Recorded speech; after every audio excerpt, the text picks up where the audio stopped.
Jnanam Paramam Dheyam. Knowledge is supreme.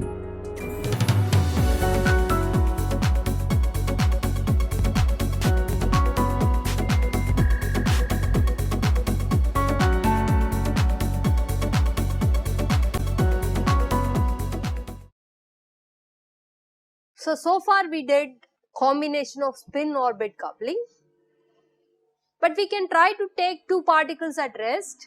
That means orbital angular momentum is 0, and we can take two spin half electrons and combine them. We can do that. The same methodology I told in the earlier slide. What is the modification?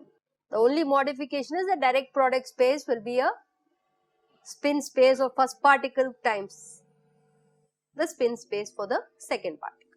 Is that correct? You can see it in that fashion. So you can take two spin half at rest. Okay. So that means the L for the first particle is 0, L2 for the second particle is 0. I don't need to worry about it. If something is 0 spin, it is like as if it doesn't play too much of a role. Adding a 0 to anything, angular momentum addition, that does nothing. Okay. So we can try to take the space as spin space. Now for such a particle, you can write it as a direct product space of S1 MS1, S2 MS2. I have suppressed the orbital quantum number, assuming that it's at rest, just for simplification. What is this space called? It's called as an uncoupled.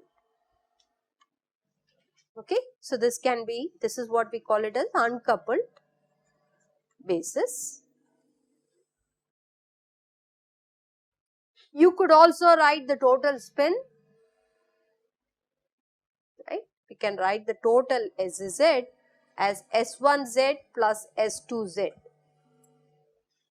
What is the meaning of this in this coupled basis? It should be technically treated as S1Z cross identity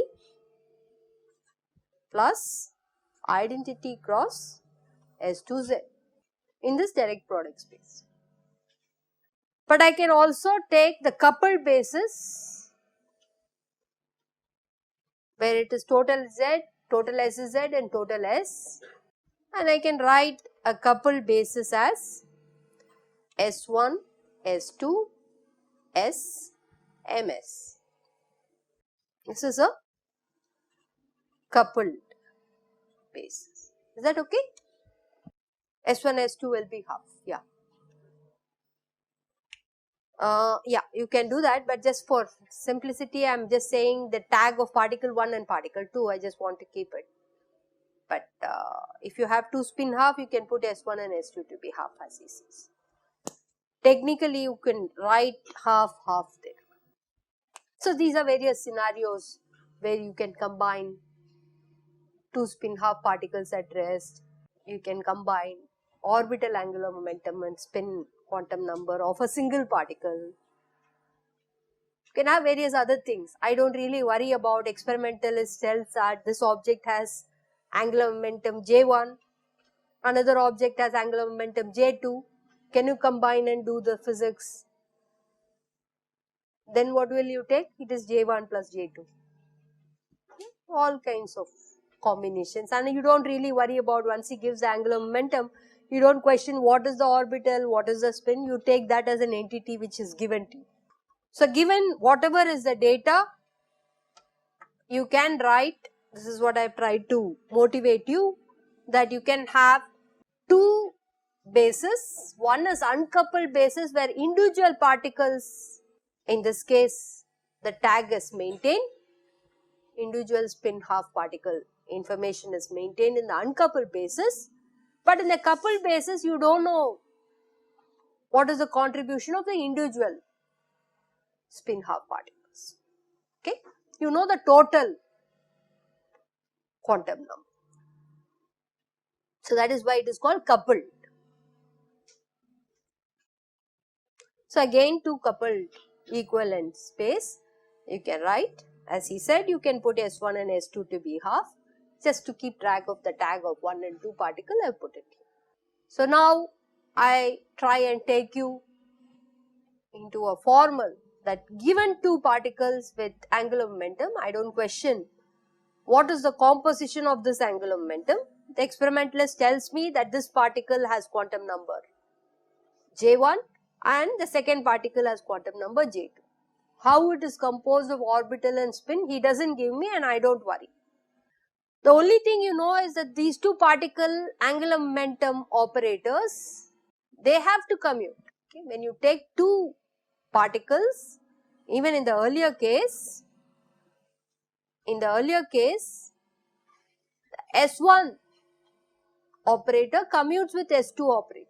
They are two different particles. Okay? So you can take J1I commutes with J2J, where J1 is for particle 1 and J2 is for particle 2, and take any particular component, ith component and the jth component, and that combination is, that commutator is always zero. This is the meaning of saying that these two particle angular momentum operators, they commute. So uncoupled basis states, we can write a tensor product or a direct product of J1 M1 times J2 M2, or equivalently people write this as J1 J2 semicolon M1 M2. This also I try to stress with spin orbit and 2 spin, that you can write the total angular momentum formally as J1 plus J2, but you should remember that J1 will operate only on the first state and similarly J2 will operate on the second state. Most of the times they don't write cross identity plus identity cross J2, but you should remember this. So that is an equivalent basis in the coupled angular momentum or total angular momentum, which is an equivalent basis because the dimension of these two will match. So change of basis, how do you do it? I have kind of indicated to you. One is the dimensionality have to be equal. You know that here the dimension is 2j1 plus 1 times 2j2 plus 1, and in this case the j will go from j minimum to j maximum and 2j plus 1 has to be summed up and it should add up to give you this. Is that clear?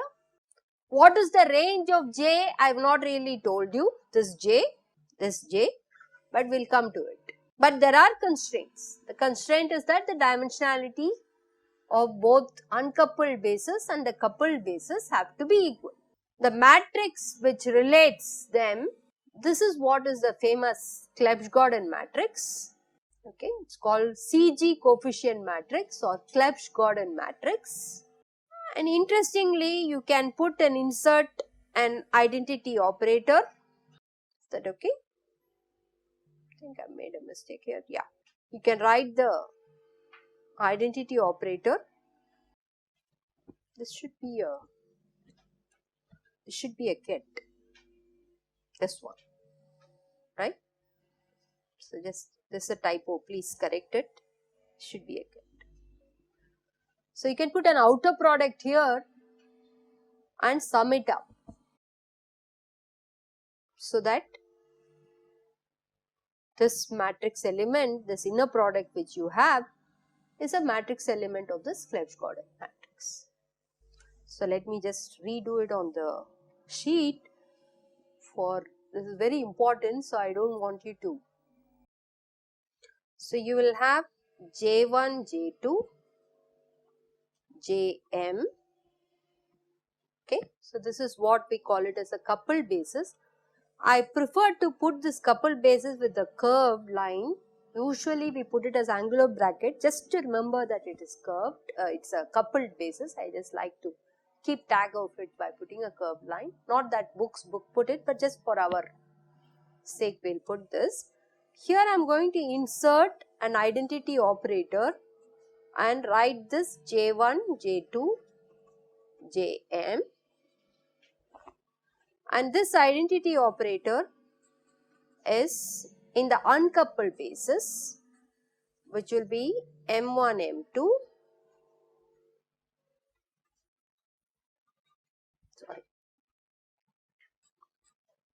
M1, M2,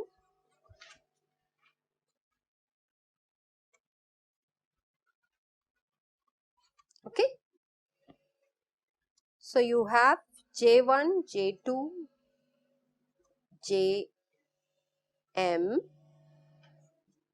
will be summation over M1, M2 .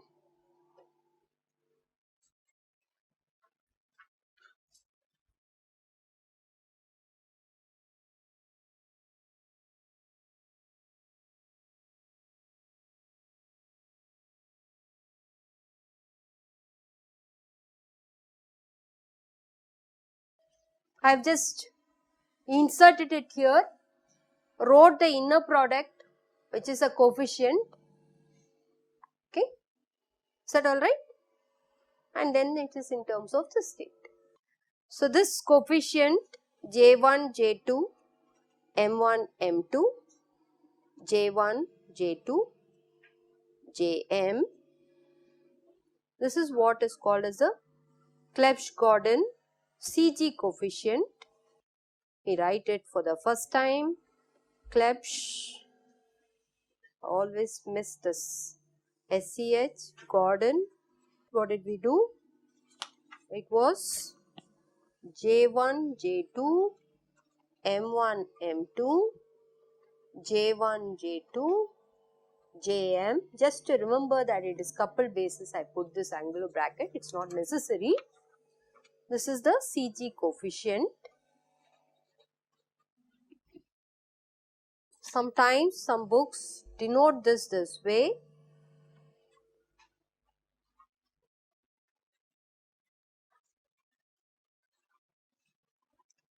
Okay. Sometimes they call this as a Wigner 3J symbol. Okay. This is just to remember that you combining J1 and J2 with the corresponding magnetic quantum number M1 and M2. The combined J1 and J2 is the total J. That J is not just a simple scalar addition, that J is having some range, we will come to it, and you also have a corresponding magnetic quantum number associated with this. This is a different notation which sometimes the CG coefficient matrix are written in this notation. Both are equivalent notation. So, this is the matrix element of the coupled state, coupled basis state with the uncoupled basis state. That matrix element is what will give you the coefficients of the CG matrix. This is one of the elements. So, this depends on whatever is the different J, M and different M1, M2 will give you all possible elements. Our aim is to work out for two spin half particles at rest, what are these coefficients. Similarly, let us take orbital angular momentum of a particle to be 1, which is a spin half particle. Let us find out what is the CG coefficient for that case. And the reason we need the CG coefficient is, if you know the CG coefficient, you can go between coupled bases and uncoupled bases back and forth using the CG coefficient. Some situations the coupled basis will be a convenient basis, in some situation uncoupled basis will be okay to work with, but if you want to go back and forth, you should know what is the CG coefficient, you should know how to compute the CG coefficients. That is what is the main, calculational things which we are going to do. So, this angular bracket has to be a ket there, and the matrix elements are called the CG coefficients, and it is, I have put the same bracket here, but you could try and just for remembering, as coupled bases, you can slightly smudge this bracket. Okay. How do we prove this? How do we prove that the CG coefficient is non-zero only when this total M is restricted to be the sum of M1 and M2? How do we prove this? It's very simple. Take the total JZ operator, JZ minus J1Z minus J2Z. What is that? JZ is equal to J1Z plus J2Z. So, Jz minus J1Z minus J2Z is a zero operator, null operator. The Jz will prefer to operate on which basis? Jz will prefer to operate on the coupled basis, right? Jz is the total J, Z component of the total J. It will prefer to operate on the coupled basis. That will give you MH cross. J1Z will prefer to operate on uncoupled basis. That will give you M1 H cross. J2Z will give you M2 H cross. So, M minus M1 minus M2 has to be 0 because this is a null operator. Many CG coefficients will be 0 trivially by this condition. And the good part about this is that this also fixes some kind of a selection rule in the experiments. When they take a selection rule of combining interacting two particles with magnetic quantum numbers M1 and M2, they have to make sure that such an interaction should satisfy this condition M equal to M1 plus M2. So, many processes in the lab which gives you a selection rule, they are all dictated by the simple operator rule which we see in our angular momentum algebra between the coupled basis operator and the uncoupled basis operator. The difference has to be 0, that forces this condition. So, what have we seen here? We have seen that Jz, which you can write it as J1Z cross identity plus identity cross J2Z. If you take Jz minus J1Z, formally people don't write this, but if you want you can put this in for at least for the first time, and minus identity cross J2Z, that is 0, and you take it between the coupled basis and the uncoupled basis. So, this is uncoupled and take it to be the coupled basis. So, the uncoupled basis is this and coupled basis is this. If you do that, Jz will give you MH cross, and if you don't want your coefficient to be 0, then that tells you, puts a restriction that this coefficient is non-zero if M1 plus M2 is M. Can't be arbitrary. What else can we get out of this? This kind of a simple operator between coupled basis operator is this, uncoupled basis operator is this. Can we get some more information with J plus minus? We can do that also, right? We can put J plus here and write it as J1 plus cross identity cross J2 plus. We can do that. We can start seeing, is there some kind of a restrictions which we can get. So, this is a simple restriction which I have got. Okay. What is the maximum value of the total magnetic quantum number? The J1 maximum is M1 has to be J1, M2 has to be J2. So, M maximum is J1 plus J2. If M maximum is J1 plus J2, what is the corresponding total J maximum? Jm, when I write, if M max is J1 plus J2, the J has to be at least J1 plus J2, and if it is the maximum, it cannot exceed that. That will be the maximum value for. So, that summation which I did for J max and J min, I can try to. So, I will write M has to be M1 plus M2, M1 max is J1, M2 max is J2. So, your M max equal to J1 plus J2. This implies J max has to be J1 plus J2, because this side is the coupled basis, this side is the